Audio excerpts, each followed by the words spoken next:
विनायकपुरम नामक गांव में बालाजी नामक एक बुजुर्ग था। उसके राम, श्याम और शिवा नामक 3 बेटे थे। तीनों भाई बहुत मिलजुल कर रहते थे। राम और उसकी पत्नी चावल का व्यापार करते थे। उसी तरह श्याम और उसकी पत्नी कर्ज का व्यापार करते थे। शिवा की शादी नहीं हुई थी, पर उसे फ्लूट बजाना बहुत पसंद था। वो हर रोज बाजार जाकर फ्लूट बजाता था। उसकी प्रतिभा देख सभी उसकी प्रशंसा करते हुए पैसे देते थे। वाह, क्या बजाते हो शिवा, तुम्हारी कला और प्रतिभा की जितना भी तारीफ करूं ना कम ही है। एक दिन अचानक बालाजी का सेहत खराब हो जाता है और वो बिस्तर पे पड़े रहता है। राम, श्याम, शिवा, याद रखना बेटा, जिंदगी में अगर पैसे गए तो वापस कमा पाएंगे, लेकिन अगर रिश्ता गया तो इतनी आसानी से वापस नहीं आएगा। मुझे वचन दो कि चाहे कुछ भी हो जाए तुम लोग साथ में ही रहोगे। जी पापा। उसके बाद बालाजी का देहांत हो जाता है। घर की जिम्मेदारियों के बारे में बात होते वक्त माँ पद्मावती अपने बेटों से ऐसे कहती है, तुम्हारे पिता ने एक जगह पे 3 सूटकेसों को रखा है। मुझे हमेशा कहते थे कि उसमें बहुत कीमती चीजें हैं। तुम तीनों वहां जाकर उन सूटकेसों को लेकर आओ। ये सुनकर तीनों अगले दिन उन सूटकेसों को हासिल करने की सोचते हैं। लेकिन उस रात रमणी और कुसुमा अपने पतियों से ऐसे कहते हैं, सुनिए, ससुर जी ने हमें 1 फूटी कौड़ी भी नहीं दी। अब जो बता रहे हैं कि कीमती चीजें हैं तो जल्दी जाकर लेके आ जाओ। वो सारे हमारे ही होने चाहिए। हमारे व्यापारों के लिए भी यही अच्छा है। लेकिन उस रात रमणी और कुसुमा अपने पतियों से ऐसे कहते हैं, सुनिए, ससुर जी ने हमें 1 फूटी कौड़ी भी नहीं दी। अब जो बता रहे हैं कि कीमती चीजें हैं तो जल्दी जाकर लेके आ जाओ। वो सारे हमारे ही होने चाहिए। हमारे व्यापारों के लिए भी यही अच्छा है। दोनों एक दूसरे को बताए बिना उस जगह को जाते हैं। वहां एक दूसरे को देख वो दोनों परेशान हो जाते हैं। अरे श्याम, तुम यहाँ क्या कर रहे हो? मेरा छोड़ो, तुम यहाँ क्या कर रहे हो और आए क्यों? चलो ठीक है, छुपाने से कोई मतलब नहीं है।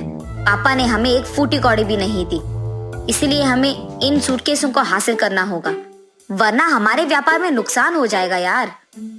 हाँ, बात तो सही है, लेकिन शिवा का क्या करें? उसकी बाद में सोचते हैं, पहले इसमें क्या है देखो। जब राम और श्याम उन सूटकेसों को खोलकर देखते हैं तो उन्हें ये दिखाई देता है कि श्याम और राम नामक सूटकेसों में सोना भर के था, लेकिन शिवा के बक्से में सोने के साथ ही एक फ्लूट भी था। तब वो दोनों शिवा के बक्से में मौजूद सोने को 2 हिस्सों में बांटकर वो अपनी बक्सों में भर देते हैं और शिवा के बक्से में सिर्फ पत्थर भरते हैं। अगले दिन जब वो तीनों जाकर बक्सों को खोलते हैं, राम और श्याम की बक्से देखकर पत्नियां दोनों बहुत खुश होते हैं। लेकिन जब शिवा उसका बक्सा खोलता है तो उसमें एक फ्लूट के सिवाय और कुछ न होने के कारण वो परेशान हो जाता है। अरे ये क्या, मेरे बक्से में तो फ्लूट के अलावा कुछ नहीं है। शिवा को दुखी देख उसके भाई दोनों उसके पास जाकर ऐसे कहते हैं, बुरा मत मानो भाई, हम है ना। हाँ, हम तो है ही। ये लो, ये 5 सोने के सिक्के लो हमसे। हाँ हाँ, मैं भी दे रहा हूँ 5 सोने के सिक्के, ये लो। माँ, चलो हम निकलते हैं। अरे भैया, श्याम भैया, ये आप क्या कर रहे हो?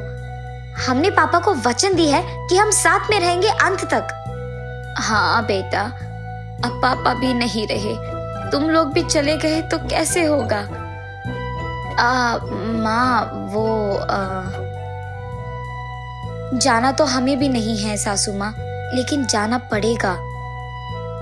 जी सासू माँ, फिक्र मत कीजिए। अगर कोई भी परेशानी हो, हमारी जरूरत पड़े तो हम यही हैं ना। हमारे घर आइए, हम आपका बहुत अच्छा ख्याल रखेंगे। चलते हैं माँ।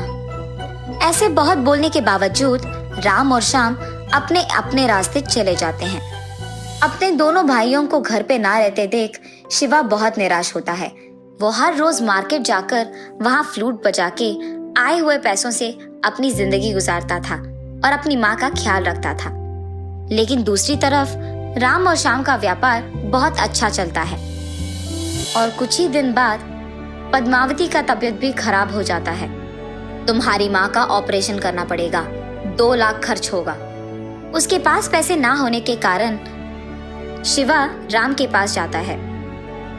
भैया, माँ का तबीयत खराब है भैया। ऑपरेशन के लिए डॉक्टर ने 2 लाख पूछे हैं।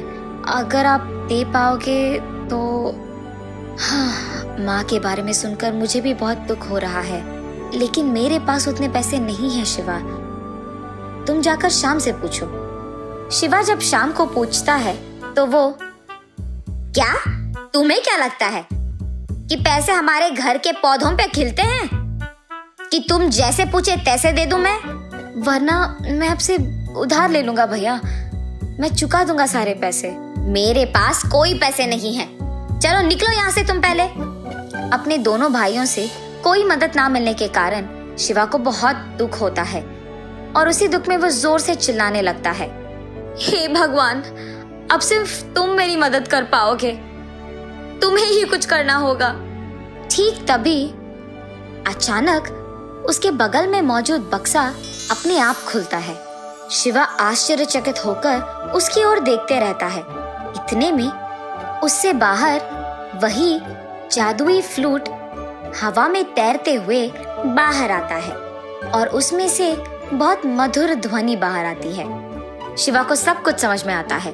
वो उस फ्लूट को लेकर अगले दिन बाजार में जाकर उसे बजाता है।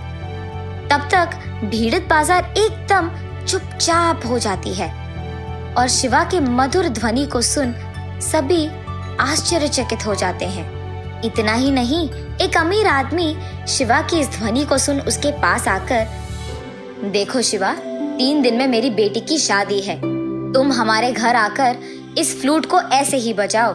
ये कहकर वो शिवा को 2 लाख देते हैं और बस शिवा तुरंत हाँ बोलकर उन पैसों से अपनी माँ का इलाज करवाता है। उसके बाद उस फ्लूट के उपयोग करते हुए शिवा अमीर बन जाता है। लेकिन दूसरी तरफ उसके दोनों भाई राम और श्याम को उनके व्यापार में बहुत नुकसान पहुंचता है। पद्मावती अपने बेटों को ऐसे नहीं देख पाती है। दुखी और निराश मत हो बेटा, तुम दोनों शिवा के पास जाकर उसकी मदद मांगो, वो जरूर करेगा। राम और श्याम दोनों शिवा के पास जाकर उनके परेशानियों के बारे में कहते हैं। हालांकि शिवा को ये बात याद था कि उनके भाइयों ने उसकी माँ की ऑपरेशन के लिए कोई पैसों का मदद नहीं की, लेकिन फिर भी वो उन दोनों की मदद करता है। शिवा का प्यार और अच्छाई देख राम और श्याम को उनकी गलती का एहसास होता है। हमें माफ कर दो शिवा, हमने तुम्हारे सोने को चोरी से ले लिया था। तुम्हारे बक्से में पत्थर हमने ही भरे थे। और इतना ही नहीं, जब मदद मांगते हुए तुम हमारे पास आए तो हमने तुम्हारी मदद भी नहीं की। हमें माफ कर दो, छोड़ दो भैया, जो हो गया सो हो गया। अभी हम सब साथ में ही रहेंगे ना, मुझे तो बस उतना ही चाहिए।